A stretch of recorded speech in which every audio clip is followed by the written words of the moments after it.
analistas. Y si bien todos somos analistas, en lado A, damos la vuelta de rosca necesaria. Gustavo Silnik plantea la coyuntura desde la sociología, la comunicación y el análisis del discurso del lado correcto, para que saques tus propias conclusiones.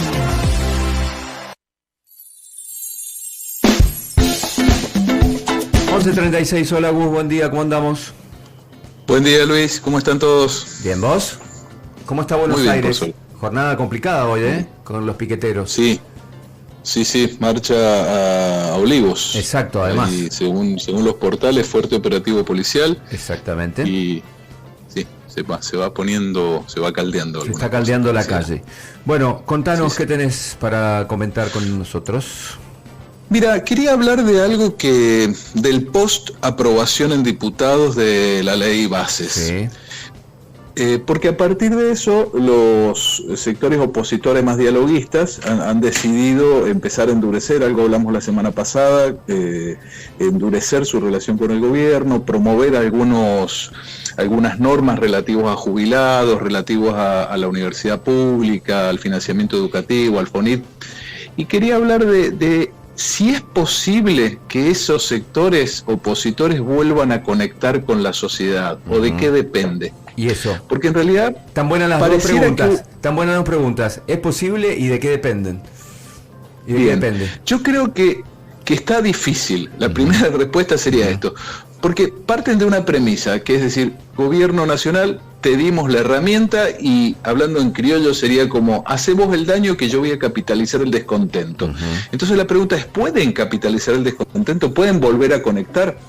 Porque en realidad yo creo que es muy difícil, porque estamos ante una sociedad que no dispone de tiempo para explicaciones. La sociedad actual, no solo en la Argentina, no hay demasiado tiempo para la escucha, desgraciadamente. Y no escucha en general y no los escucha en particular. Con lo cual, la desconexión puede agravarse con otro condimento que es muy importante para mí, que es una sociedad con la cual la clase política no está solamente desconectada, sino que hay ira social, hay enojo, y eso complejiza más el asunto. Entonces, la pregunta es si puede hacerlo o no. Yo creo que es muy difícil, y decíamos la segunda pregunta, ¿de qué depende eso? Yo creo que hay varios elementos que tiñen toda la comunicación política y que hasta donde yo veo no los está teniendo suficientemente en cuenta ninguno de los sectores opositores, más allá de su posicionamiento político, me refiero al estilo, a la forma. Sí. El primero es la pelea por la atención del público. En realidad hay una cosa muy de show, muy de dinámica, intensa, etcétera, como formato, que no es el formato que está teniendo la oposición, que plantea proyectos sesudos a lo mejor o interesantes, pero que no logran conectar con despertar la atención, sacar a la gente de Netflix o de los reels de Instagram o de TikTok. De Gran Hermano. Exactamente, para decir, me interesa escuchar qué está diciendo Lustó de la universidad pública, o qué dice Stolbizer de cómo financiar el sistema social jubilatorio. Entonces, la incapacidad por ahora de despertar la atención del público es una clave. Si como contrapartida podríamos ver cómo la despertaba la atención del público Milei diciendo barbaridades en campaña, o incluso ahora, muchas cosas que son cuestionadas por su estilo, por su forma, que es cierto, pero logran generar esa atención del público. La otra cosa son como tips a tener en cuenta, me parece a mí, para reconectar con la sociedad, tiene que ver con que lo que está predominando en la comunicación política está lejos de la razón y mucho más cerca, y de la objetividad, y mucho más cerca de las emociones, las creencias personales, lo subjetivo. O sea, las emociones fuertes, lo que a alguien lo conmueve instantáneamente, efímeramente, termina teniendo mucho más impacto en generación de atención que cualquier razonamiento sesudo, argumentativo, y que busque una, entre comillas, verdad más objetiva. Ahora, esto que estás contando, Gustavo, que coincido, me parece que es síntoma claro del hartazgo social, ¿no? O sea, no es que diferentes grupos políticos no quieran conectar con la gente, sino es que la gente directamente los apagó. Así de simple, ¿no? No los sintonizó más. Sí, y a ver, yo creo que sobre eso un escalón más. La gente los apagó, no los escuchó más, se desconectó de ellos. Ahora la pregunta es, y es el inicio de esta charla, ¿cómo volvés a conectar? ¿Podés volver a conectar o ya hace falta otra gente con otro discurso, con otro estilo que conecte? Sí. Exactamente. Por eso arrancaba diciendo, mira, ahora que porque presentes 2 o 3 proyectos interesantes y te posiciones con un discurso más duro respecto del oficialismo, ¿alcanza para reconectar, alcanza para cruzar ese foso que ha quedado entre la sociedad y la dirigencia? Yo creo que no. Y entonces, probablemente estos esfuerzos opositores por reposicionarse, si no logran romper esa desconexión, terminen fortaleciendo el propio oficialismo, paradójicamente. Porque si la oferta alternativa sigue sin romper la barrera, sigue sin construir un puente con la sociedad, siguen sin que la sociedad los escuche, lo más probable es que no pueda. Y creo que estos tips de qué cosas despiertan el interés o la atención de la sociedad, y podría decir, a este lo voy a escuchar, a ver qué me parece que es importante. Y te pongo un solo ejemplo. Dale. Que para mí es importante y preocupante al mismo tiempo.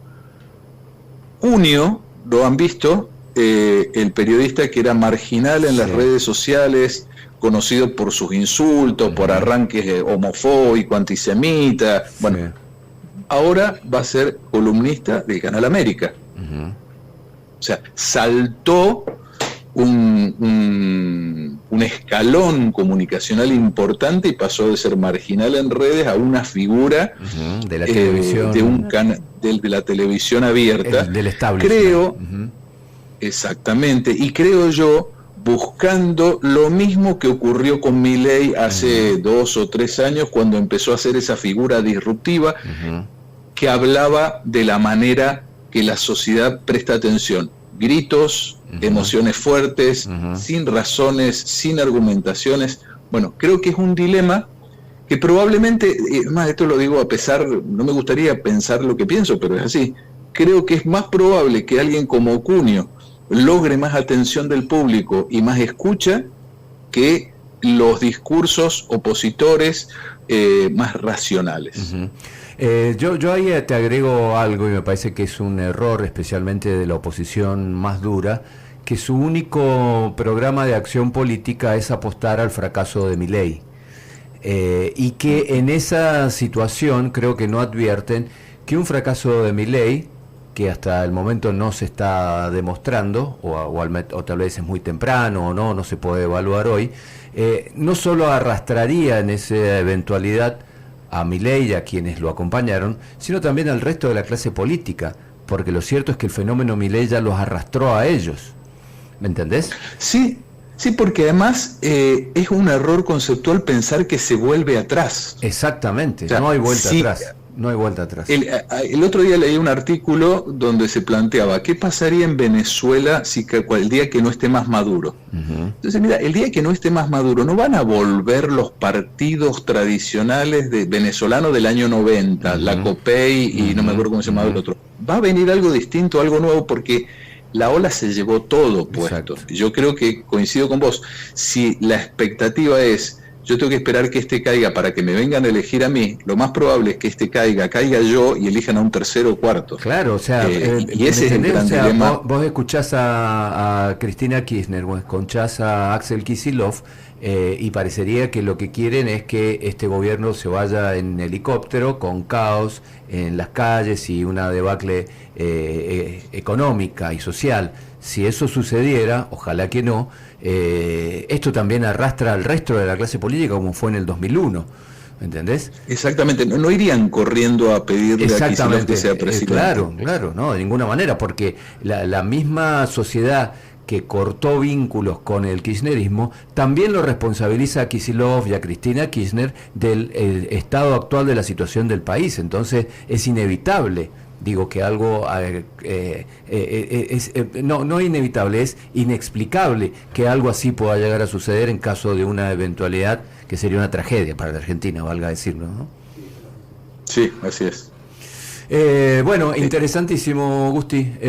Interesantísimo pensar cómo, porque digo, aquellos que tenemos alguna formación dentro del universo de la ciencia política, siempre leemos y miramos lo que sucede como un sistema, justamente, donde hay un oficialismo, hay una oposición, hay equilibrio o hay desequilibrio. Hoy se ve un oficialismo fortalecido, ejerciendo su rol, y una oposición absolutamente desmembrada, desdibujada, sin programas, sin referentes, sin acertar ni siquiera el tono de la conversación social. Y es interesante empezar a pensarlo esto. Sí, y termino con esto. El desafío de reconectar con la sociedad es de lo que depende cualquier proyecto político, de derecha, de centro, más radicalizado, de izquierda. Y creo que en ese denominador común de desconexión atraviesa toda la gama de colores ideológicos. No, y a ver, lo importante aquí, porque me pongo en el lugar de quien nos escucha, ¿no? Que lo escucha con sus pasiones, con sus historias, con su voto más reciente, con sus amores y sus odios, que aquí en lo que tratamos de hacer en este espacio, justamente con Gustavo, es pensar en la salud institucional, es decir, no en el futuro del sistema democrático en la Argentina, que es lo que hay que preservar, en definitiva, ¿no? Y un sistema democrático no solo se preserva con oficialismos fuertes, sino también con oposiciones fuertes, o que de ese juego de la política salga lo mejor. Hoy la construcción de esos equilibrios. Hoy el sistema político argentino está desequilibrado y está desmembrado. Entonces es un signo de interrogación muy fuerte y una alarma también institucional. Gracias, como siempre, Gusti. Abrazo. Gracias a vos, Luis. Un abrazo a todos. Nos vemos. Hasta luego. 11:48, Gustavo Zinglick trayéndonos, como siempre, su